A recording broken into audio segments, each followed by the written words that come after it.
The Sadducees were a sect, a group of Jews that was active in Judea during the Second Temple period, starting from the 2nd century BCE through the destruction of the Temple in 70 CE. The sect was identified by Josephus with the upper social and economic echelon of Judean society. As a whole, the sect fulfilled various political, social, and religious roles, including maintaining the temple. The Sadducees are often compared to other contemporaneous sects, including the Pharisees and the Essenes. The sect is believed to have become extinct sometime after the destruction of Herod's temple in Jerusalem in 70 CE, but it has been speculated that the later Karaites may have had some roots in or connections with Sadducean views. Etymology. According to Abraham Geiger, the Sadducee sect of Judaism drew the name from Zadok, the first high priest of ancient Israel to serve in the first temple, with the leaders of the sect proposed as a Kohanim. In any event, the name Zadok,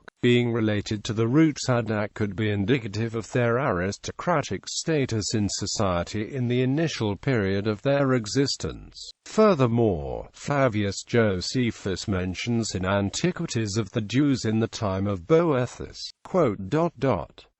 "One Judas, a Gaulonite, of a city whose name was Gamala, who taking with him Sadok, a Pharisee, became zealous to draw them to a revolt." Paul L. Mayer notes, "It seems not improbable to me that this Sadok, the Pharisee, was the very same man of whom the rabbis speak, as the unhappy but undesigning occasion of the impiety or infidelity of the Sadducees, nor perhaps had the men this name of the Sadducees till this very time, though they were a distinct sect long before." The similarity of Sadok to the Zadok above, varying largely in transliteration, lends credence to that account. The contextual inclusion of Boethus and Sadok implies they were most likely contemporaries. History. The Second Temple period. The Second Temple period is the period in ancient Israel between the construction of the Second Temple in Jerusalem in 516 BCE and its destruction by the Romans in 70 CE.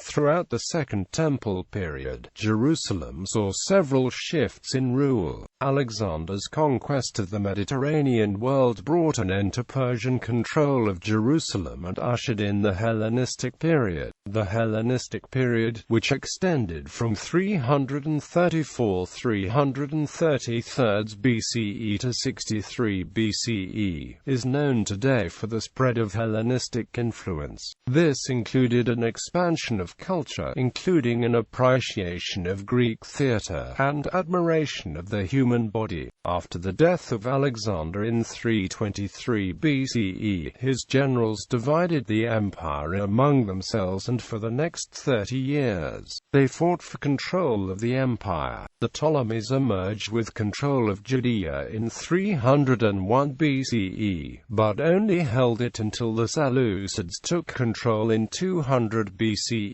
King Antiochus Epiphanes of Syria, a Seleucid, disrupted whatever peace there had been in Judea when he desecrated the temple in Jerusalem and forced Jews to violate the Torah. Most prominent of the rebel groups were the Maccabees, led by Mattathias the Hasmonean and his son Judah the Maccabee. Though the Maccabees rebelled against the Seleucids in 164 BCE, Seleucid rule did not end for another 20 years. The Maccabean rule lasted until 63 BCE, when the Roman general Pompey, having grown uncomfortable with the dynasty's growing power, conquered Jerusalem. Thus began the Roman period of Judea, leading to the creation of the province of Roman Judea in 06 CE and extending into the 4th century CE, well beyond the end of the Second Temple period. Cooperation between the Romans and the Jews was strongest during the reigns of Herod and Herod Agrippa I. However, the Romans moved power out of the hands of vassal kings and into the hands of Roman administrators, beginning with the census of Quirinius in 06 CE.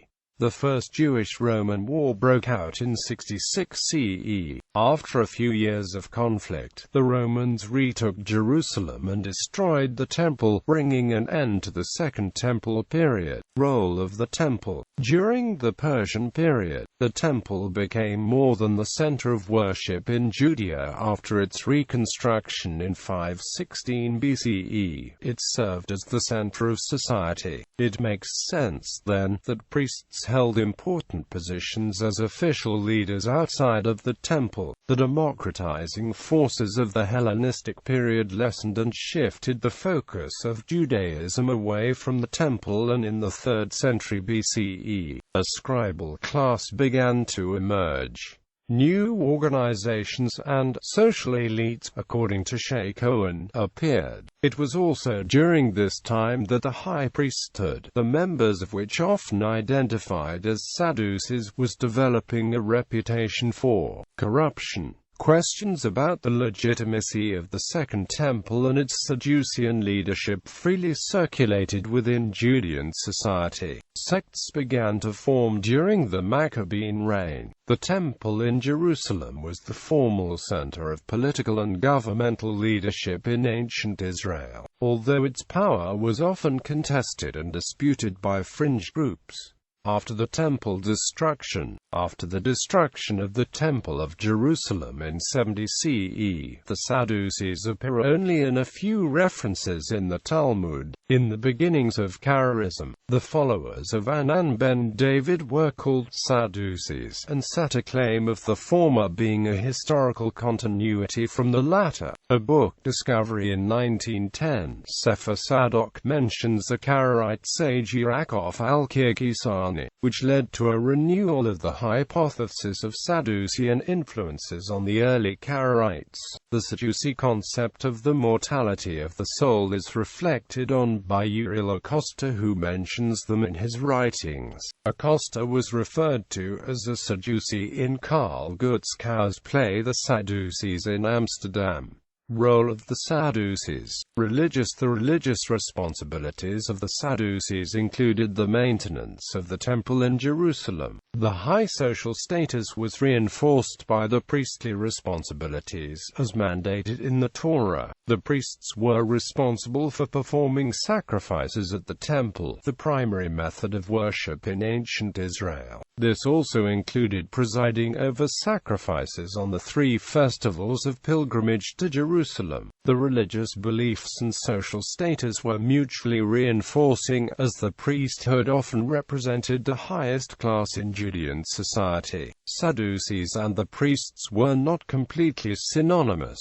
Cohen points out that not all priests, high priests, and aristocrats were Sadducees. Many were Pharisees, and many were not members of any group at all. Political. The Sadducees oversaw many formal affairs of the state. Members of the Sadducees administered the state domestically, represented the state internationally, participated in the Sanhedrin, and often encountered the Pharisees there, collected taxes. These also came in the form of international tribute from Jews in the diaspora, equipped and led the army, regulated relations with the Romans, mediated domestic grievances.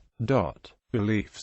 The Sadducees rejected the oral law as proposed by the Pharisees. Rather, they saw the Torah as the sole source of divine authority. A written law, in its depiction of the priesthood, corroborated the power and enforced the hegemony of the Sadducees in Judean society. According to Josephus, the Sadducees believed that there is no fate. God does not commit evil. Man has free will. Man has the free choice of good or evil. The soul is not immortal. There is no afterlife, and there are no rewards or penalties after death. The Sadducees did not believe in resurrection of the dead, but believed in the traditional Jewish concept of Sheol for those who had died. Disputes with the Pharisees. According to the Pharisees, spilled water becomes impure through its pouring. Sadducees deny that this is sufficient grounds for tumah. Many Sadducee-Pharisee disputes revolve around issues of tumah and purity. Some scholars suggest that the emphasis on purity is characteristic of priestly groups, who often utilized the perceptions of holiness and unholiness to enforce the power. According to Jewish law, daughters inherit when there are no sons, otherwise the sons inherit. The Pharisees posit that if a deceased son left only one daughter, then she shares the inheritance with the sons of her grandfather. The Sadducees suggest that it is impossible for the granddaughter to have a more favorable relationship to her grandfather than his own daughter does, and thus reject this ruling. This ruling is a testament to the Sadducean emphasis on patriarchal descent. The Sadducees demand that the master pay for damages caused by his slave. The Pharisees impose no such obligation, as the slave may intentionally cause damage in order to see the liability for it brought on his master. The Pharisees posit that false witnesses are executed if the verdict is pronounced on the basis of the testimony, even if not yet actually carried out. The Sadducees argue that false witnesses are executed only if the death penalty has already been committed on the falsely accused. The Sadducees do not believe in resurrection, whereas the Pharisees did. In Acts, Paul chooses this point of division to gain the protection of the Pharisees. The Sadducees also rejected the notion of spirits or angels, whereas the Pharisees acknowledged them.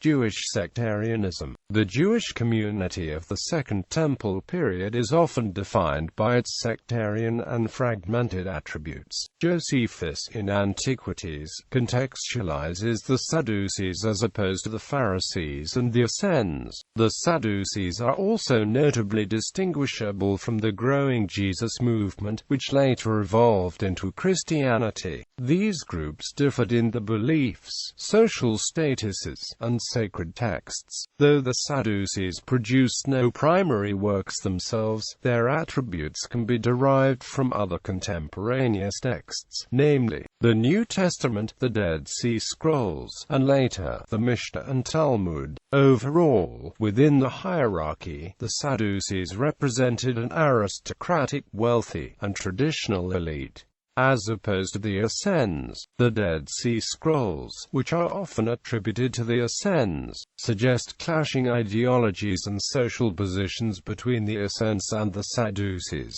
In fact, some scholars suggest that the Essenes began as a group of renegade Zadokites, which would suggest that the group itself had priestly, and thus Sadducean origins. Within the Dead Sea Scrolls, the Sadducees are often referred to as man of say. The scrolls suggest that the Sadducees and the Pharisees became religious communities that were distinct from the Essenes. The true Judah. Clashes between the Essenes and the Sadducees are depicted in the Pesher on Nahum, which states, "They are the wicked ones, whose reign over Israel will be brought down. His wives, his children, and his infant will go into captivity, his warriors and his honored ones by the sword." Quote. The reference to the Sadducees as those who reign over Israel corroborates their aristocratic status as opposed to the more fringe group of Essenes. Furthermore, it suggests that the Essenes challenged the authenticity of the rule of the Sadducees, blaming the downfall of ancient Israel and the siege of Jerusalem on their impiety. The Dead Sea Scrolls brand the Sadducean elite as those who broke the covenant with God in the rule of the Judean state, and thus became targets of divine revenge. As opposed to the early Christian Church, the New Testament, specifically the books of Mark and Matthew, describe anecdotes that hint at hostility between the Jesus movement and the Sadducean establishment. These disputes manifest themselves on both theological and social levels.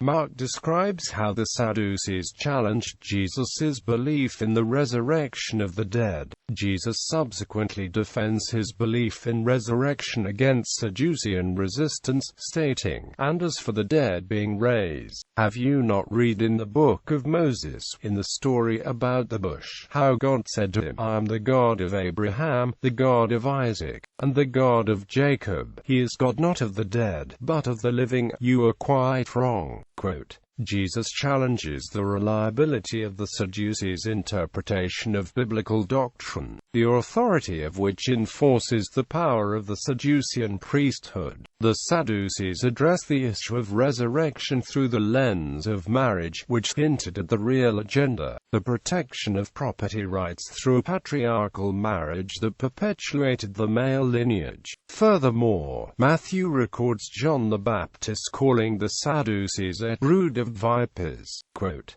"The New Testament thus constructs the identity of Christianity in opposition to the Sadducees, as opposed to the Pharisees. The Pharisees and the Sadducees are historically seen as antitheses of one another." Josephus, the author of the most extensive historical account of the Second Temple period, gives an extensive account of Jewish sectarianism in both Jewish War and Antiquities. In Antiquities, he describes, "The Pharisees have delivered to the people a great many observances by succession from the Father, which are not written in the law of Moses, and for that reason it is that the Sadducees reject them and say that we are to esteem those observants to be obligatory which are in the written word, but are not to observe what are derived from the tradition of our forefathers." Quote, "The Sadducees rejected the Pharisaic use of the oral law to enforce their claims to power, citing the written Torah as the sole manifestation of divinity. The rabbis, who are traditionally seen as the descendants of the Pharisees,